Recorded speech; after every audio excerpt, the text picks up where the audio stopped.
Bom dia, irmãos. Estamos aqui em mais um EBD da Igreja Batista no Riacho Fundo 2 e hoje nós iremos dar continuidade aos nossos estudos sobre Hebreus.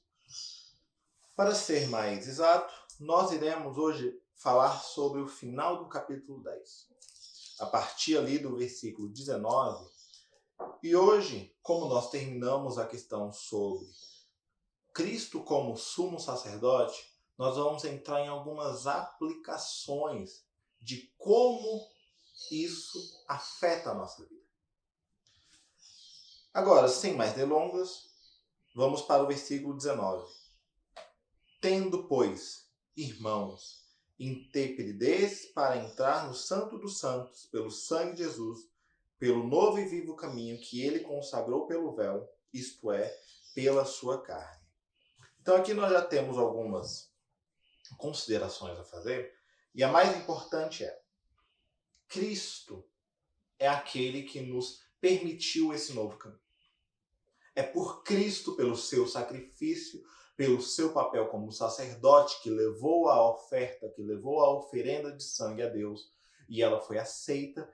É por meio de todas essas circunstâncias que um novo caminho foi feito. Um novo caminho que agora não é mais feito por mãos humanas. Um novo caminho que não tem mais imperfeições do pecado. Um novo caminho. E o que é interessante aqui? Primeiro, é que esse caminho ele é superior a todos os outros. Então, quando nós observamos as escolhas que nós temos em nossas vidas, a gente pode ter bem claro que a melhor delas é aquela que nos leva ao caminho de Cristo.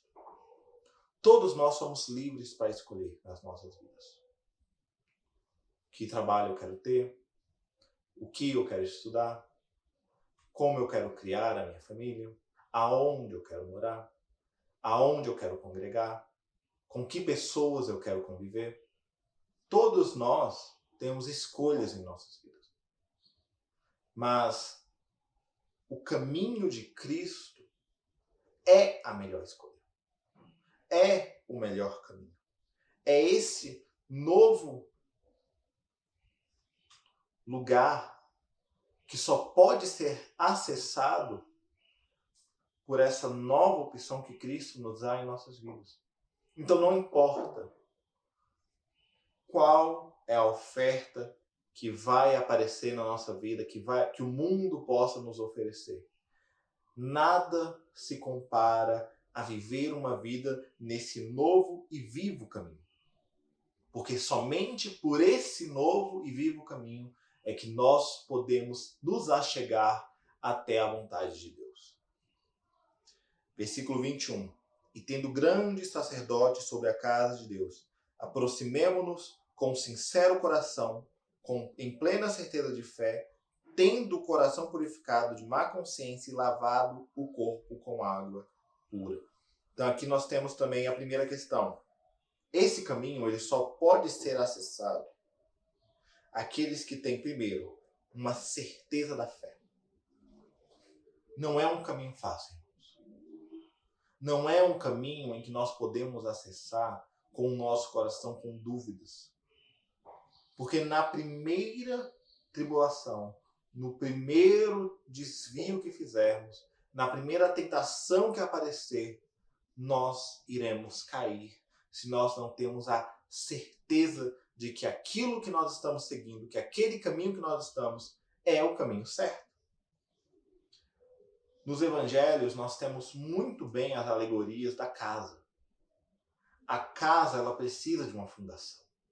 Se a fundação dessa pessoa não é boa, ela vai cair. Aqui, se a fé da pessoa ela não está firmada, se não é uma fé plena, se ela não tem a certeza no meio dessa fé,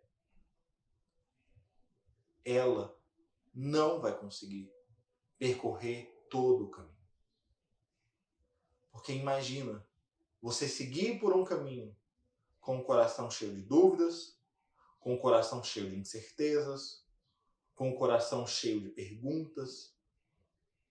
E perguntas que, longe de Cristo, nunca iremos conseguir as respostas que precisamos. Então, por conta dessas dúvidas, por conta desse coração enganoso que nós temos, se a nossa fé não estiver bem firmada, nós iremos nos desviar. E esse caminho não é um caminho que é possível ser transpassado pela nossa própria força. Nós precisamos estar em Cristo. Ele que nos guia. Se nós não tivermos Cristo, se nós não tivermos a nossa fé plena, o caminhar é impossível. A única forma de se achegar a Deus é por meio do seu Filho. Então, se nós não temos isso, se nós estamos falhando em nossa fé, nós temos que nos preocupar. Porque nisso, esse esforço humano, carnal, ele não é o suficiente para estar diante de Deus. Tendo o coração purificado. Então aqui primeiro nós temos a fé. Depois, o coração purificado. Que é o quê? A remissão dos pecados. Nós precisamos aceitar a Cristo como nosso Salvador. Nós precisamos ter em nosso coração a pureza que Ele nos oferece. E isso vem com... Ele é purificado da má consciência, ou seja, dos pensamentos ruins, das tendências ruins, das motivações ruins que nós temos em nossas vidas. Aqui ele não está dizendo que nós nunca vamos ter essas sensações e emoções, essas vontades. Mas com o coração purificado, nós vamos combater essas tendências malignas. Nós vamos ser capazes de resistir e permanecer no caminho de Cristo. E o nosso corpo lavado em água pura. O nosso corpo, ele vai refletir o estado que vai estar no nosso espírito. Ele vai refletir a forma como nós estamos caminhando para Cristo. O pecado, ele deixa marcas. O pecado, ele deixa feridas. E não são feridas simplesmente no nosso interior. O nosso corpo, a nossa carne, a nossa matéria, ela também sofre e tem mazelas por conta das nossas escolhas pecaminosas. E o nosso corpo, como sendo templo do Espírito Santo, ele precisa também receber a atenção devida para que possamos prestar um culto não somente em espírito, mas com todo o nosso ser. Na plenitude da nossa existência. Porque tudo o que eu sou, tudo o que eu tenho é para Deus. Não somente a parte espiritual, mas também aquilo que remete à nossa vida na terra. Isso incluindo o nosso corpo. Versículo 23. Guardemos firme a confissão da esperança, sem vacilar, pois quem fez a promessa é fiel. Então aqui nós temos a base do porquê nós podemos ter fé. Por que nós podemos crer? Porque essa promessa, esse caminho, essa esperança, ela não foi talhada por mãos humanas. Não é promessa de um coach. Não é alguém te prometendo mundo e fundos para você ter alguma coisa. Mas é a promessa daquele que criou o universo, criou a sua existência. É aquele que está ciente de todas as coisas. E ele olha para você e diz: confie. Siga no caminho. Você é capaz. Eu estou aqui para te dar forças. Não vacile. É esse que não, em nenhuma hipótese, irá mentir para nós. É Ele quem nos dá a esperança. E nós podemos sim basear a nossa fé nessas afirmações. Nesse poder e nessa esperança. Aí no versículo 24, consideremos também uns aos outros para nos estimularmos ao amor e às boas obras. Não deixemos de congregar-nos, como é costume de alguns. Antes façamos admoestações, e tanto mais quando vedes que o dia se aproxima. E aqui é bem interessante porque no primeiro ponto nós temos ali falando sobre como a nossa fé deve estar baseada na vontade de Deus para seguirmos o caminho de Cristo. Agora, o caminho de Cristo, ele não é um caminho solitário. Ele é um caminho feito para as pessoas que seguem a Cristo. Não é você sozinho no seu mundo, seguindo o seu Deus único. São pessoas, uma comunidade que estão ali com a mesma fé, com o mesmo propósito. E diante disso, eles vão seguir esse único Deus. Então, você não está sozinho. Você tem uma igreja. Pessoas fiéis, pessoas santas, que devem estar preocupadas com a vontade de Deus. E aqui fala que nós devemos considerar isso para, primeiro, estimular o amor. Precisamos dar e receber do amor. E não somente do amor de Deus no sentido vertical, mas também horizontal. Nós precisamos praticar e receber o amor dos nossos irmãos para vivermos uma vida cristã plena. E esse amor, ele vai ser bem demonstrado nas nossas boas obras, na caridade, na assistência social, ali ajudando os irmãos em necessidade, trabalhando para o reino, auxiliando aqueles que precisam, ensinando aqueles que precisam, recebendo o ensinamento, recebendo o apoio, recebendo a caridade. Todas essas questões envolvendo as nossas relações dentro da igreja, elas são fundamentais para termos a plena certeza de que estamos no caminho certo. Pois o caminho de Cristo é um caminho repleto do amor e da boa obra daqueles que são santos em Deus, por meio do sacrifício de Cristo. Então, por meio disso, por meio dessa fé, por meio desse caminho, é que nós podemos ter essas certezas. Porque quando nós estivermos no ambiente cristão, nós vamos ver essas coisas acontecendo. Aonde o maior interesse não vai ser o interesse de satisfazer o próprio coração, mas sim o de fazer a vontade de Deus e de amar aos irmãos, amar as pessoas que estão em necessidade.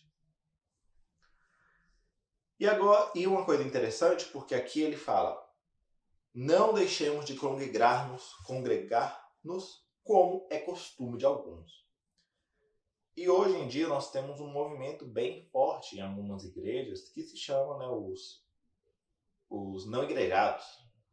Aqueles que se dizem cristãos, mas não estão dentro das igrejas.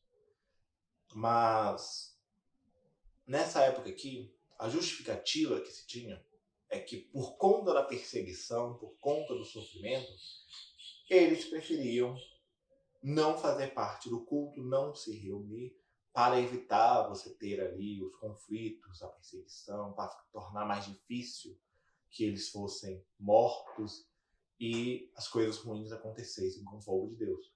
Mas mesmo diante disso, o autor ele deixa claro, não deixe de congregar. Não há razão para um cristão não ir para a igreja. Não há razão para um cristão não adorar a Deus com seus irmãos. Obviamente, aqui eu não estou falando daqueles que têm limitações físicas, que estão doentes, que estão no hospital, que por algum motivo estão imobilizados. Mas para a grande maioria daqueles que optam por não ir para a casa do Senhor, que eles escolhem que o melhor, que a decisão daquele momento é não ir, e ainda acha que eles podem congregar, eles podem prestar culto dentro de suas casas, eles estão errados. A igreja de Cristo, ela é unida. Ela não é feita por uma só pessoa. E para termos a certeza de que estamos no caminho correto, nós precisamos dos irmãos. A chance de começarmos a ter uma vida cristã solitária e a partir disso tomarmos conclusões erradas e seguirmos o caminho errado, achando que estamos certos, é muito grande. O nosso próprio coração, os nossos próprios olhos nos enganam. Nós precisamos caminhar juntos. Inclusive, é porque aí é que somos fortes. Sozinhos, nós não vamos conseguir enfrentar. Sozinho, as batalhas vão ser mais difíceis. Mas Cristo, ele vem e deixa, além das suas promessas, a sua igreja, para que nós possamos estarmos sempre em condições de fazer a sua vontade da melhor forma possível. Versículo 26. Porque se vivermos deliberadamente em pecado, depois de termos recebido o pleno conhecimento da verdade, já não nos resta sacrifício pelos pecados. Aqui é uma questão bem interessante. Porque para que ele está referindo essa mensagem agora? É para aquele que olhou para Cristo, olhou para sua obra, entendeu a sua obra, experimentou a sua obra, tem conhecimento da sua obra, mas deliberadamente, ou seja, por escolha própria, ele volta a pecar de maneira contínua e sem arrependimento.